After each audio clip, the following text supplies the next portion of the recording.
拉文 Zach LaVine 今天在比赛结束前 1.6 秒切入上篮得手，让美国职篮 NBA 芝加哥公牛以108比107击退来访的费城76人。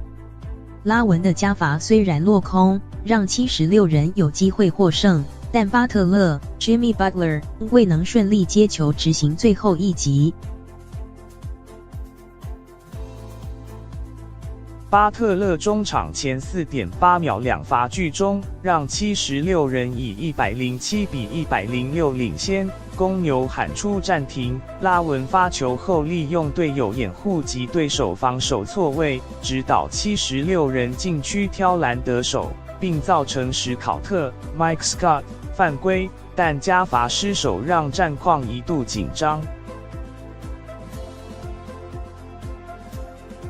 拉文今天26投14中，拿下39分中有24分是在下半场所得。罗培兹 Robin Lopez 有19分、9篮板贡献，波特 Otto Porter Jr. 则有15分、9篮板表现。以攻下22分的巴特勒为首，76人今天5人得分达2位数。东区单周最佳球员西蒙斯 Ben Simmons 有18分、11篮板、7助攻。